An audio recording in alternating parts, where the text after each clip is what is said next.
Hey guys, I'm Ellie Powell, or Livia as I am known in the Latin classroom, and today I will be guiding you through the Aeneid, specifically Book 4, lines 323 through 330.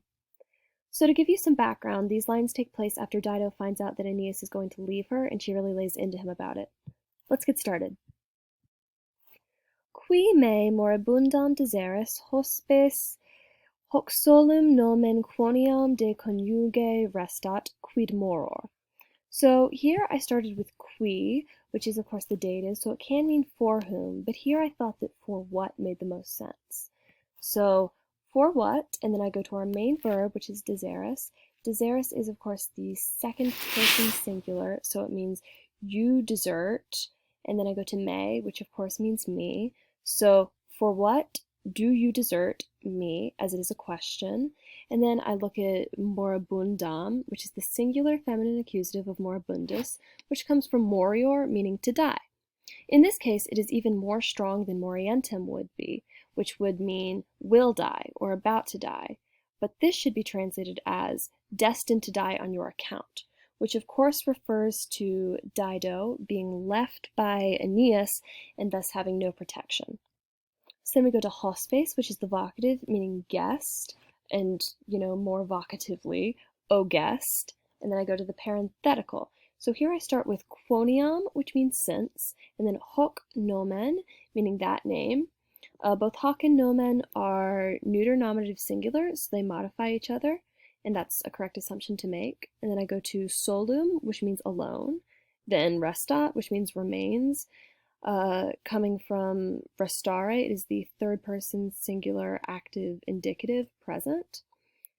And then I go to de, meaning from, though our good friends at Dickinson College Commentaries say that it means more accurately in this case in place of. And then I go to conjuge, meaning husband. So the full parenthetical phrase would be, since that name alone remains from husband. And this essentially means that as Aeneas is leaving her, their relationship means nothing more than that of a guest and a host, not of a husband and a wife. And then to end it, we go to the question, quid moror? So this means, like, why do I delay? Or why do I linger here? And to give some more context on that, she's essentially asking why she should continue her life, considering that Aeneas is deserting her and how his protection of her is gone. So she assumes that she will either be killed by her brother Pygmalion in the same way that he killed her husband Sychaeus, or taken by Iarbas, whom she rejected in favor of Aeneas earlier. And we'll get into this on the next slide. An mea Pygmalion dum Moenia frater destruat, aut captam ducat Gaetulis Iarbas. So here we start with on, meaning or, and I supply moror here again, which means, as I said earlier, do I linger or do I delay? So or do I delay, and then we go to dum, meaning until. So or do I delay until, and then mea frater Pygmalion. So these are all nominative singular words. So my brother Pygmalion, and then we go to our main verb, which is destruat. So destruat comes from destruere, meaning to destroy, but it is its third person singular present active subjunctive form, meaning that it will probably translate to might destroy. And then we go to moenia, meaning the walls. It is, as it is, the accusative neuter plural. So this line in total would be, or shall I linger until my brother Pygmalion might destroy the walls? And then we go to aut captam ducat Gaetulis Iarbas. So I start again with aut, meaning or. And then I go to our subject, which is Gaetulis Iarbas. So Gaetulis typically means African, but you could keep it as Gaetulian technically here. And then Iarbas is a man who we will talk about a little bit later, but he is the subject. So or, and then we go to our main verb, which is ducat. So ducat is also the third person singular present active subjunctive, just as destruat was, and it means might lead. So or Gaetulian Iarbas might lead, and then me is implied, so we go to captam, which I translated as as a captive, and it is the accusative feminine singular of captus. So altogether it would be, or shall I linger until my brother Pygmalion might destroy the walls, or Gaetulian Iarbas might lead me as a captive, or like might take me off as a captive is probably the more poetic way to say it. So note that destruat and ducat both are subjunctive and express uncertainty about Dido's situation, hence my translation is might destroy or might lead. And then for more context, essentially this part of the passage reveals the dangers that Dido is exposed to without a husband by her side. She may easily be killed by her brother in the same way he killed her husband Sichaeus, or carried off by Iarbas. So we mentioned Iarbas a little bit earlier. He is a former suitor of Dido and the son of a Garamantian nymph and Jupiter Hammond, who is a North African god associated by the Romans with Jupiter. So this is essentially very much about the danger that Dido is put in without a husband by her side, as is depicted in this portrait right here, where we have Dido longing for Aeneas to come back as he pulls away and stares more at his ship.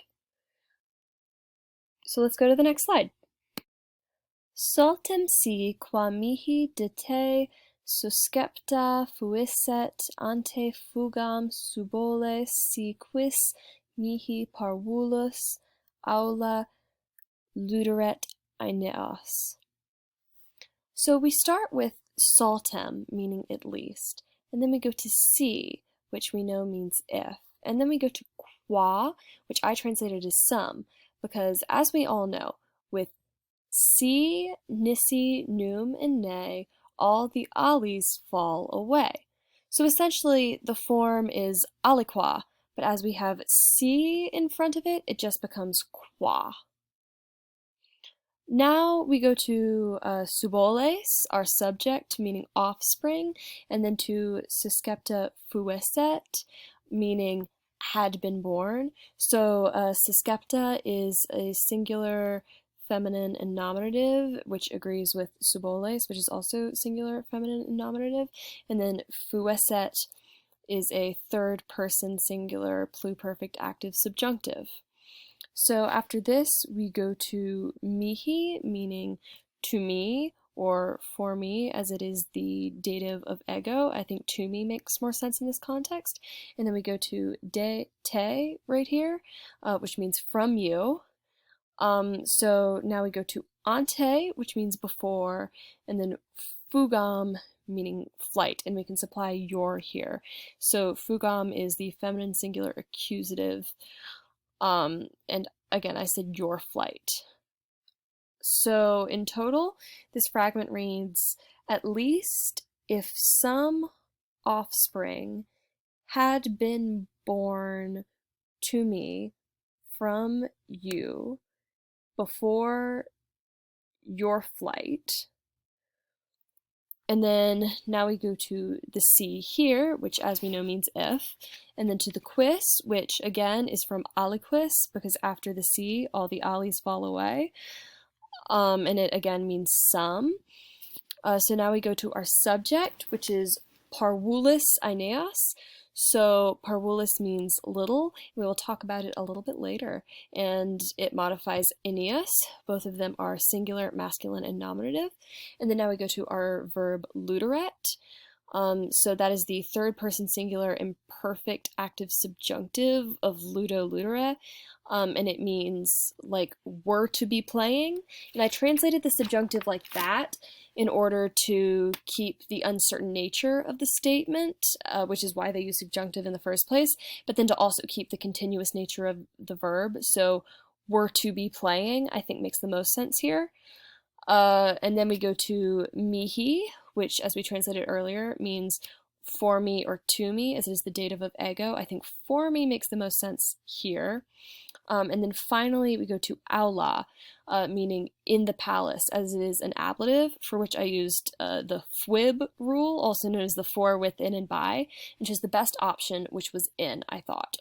So altogether, this part means at least if some offspring had been born to me from you before your flight, if some little Aeneas were to be playing in the palace. So this part essentially means that not only is Aeneas leaving Dido, but he's leaving her without a child. So many heroes, many ancient heroes would leave their wives, but they do so while giving them a child. And Aeneas isn't even doing that for Dido, which she perceives as another way that he's forsaking both her and their marriage, which at this point she thinks is very real, and she feels very invalidated by him not giving her a child. And he is not on the same page with her, and he thinks that it was not indeed a marriage.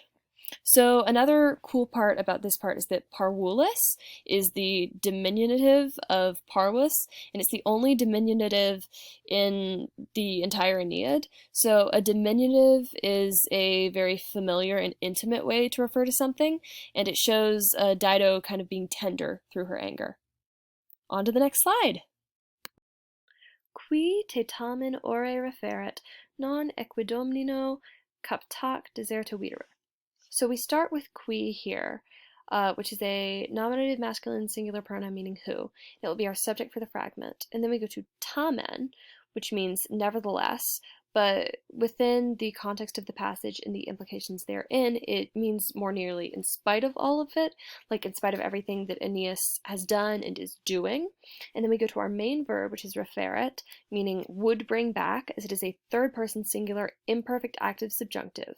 And then now we go to te, and te of course means you. And then right after that we go to ore, which is translated as in face, as it is the ablative of os, and we use fwib to make sure that it is in face, which it is because none of the other options, of course, being from, with, in, and by, make quite as much sense.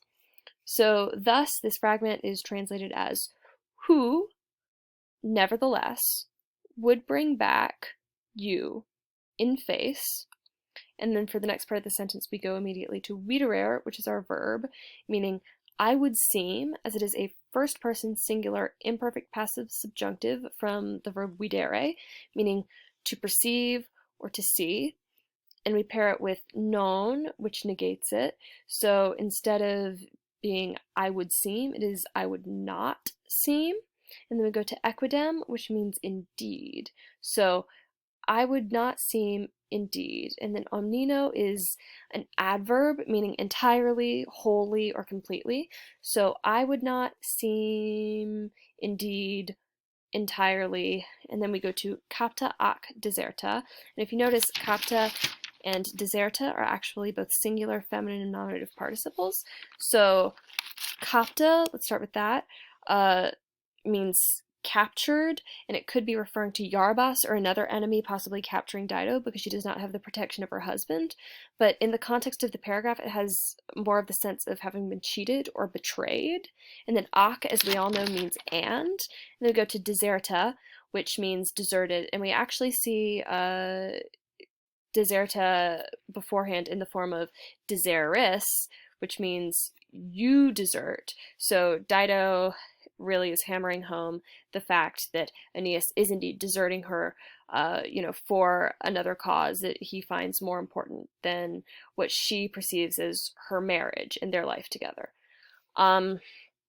So in total, this section is who, nevertheless, would bring back you in face. I would not seem, indeed, entirely captured, and you can take that with betrayed or cheated, and deserted. So that's this section, and it really reinforces the fact that Dido feels betrayed by Aeneas and realizes that he's leaving her without the protection of a husband for her, so she is vulnerable to capture and attacks, and she mourns the fact that she doesn't even have a son of his to show for their relationship, thereby validating it. And I hope you guys had a good time with me. If you have any further questions, please comment below. And again, thanks for watching. This has been a good time.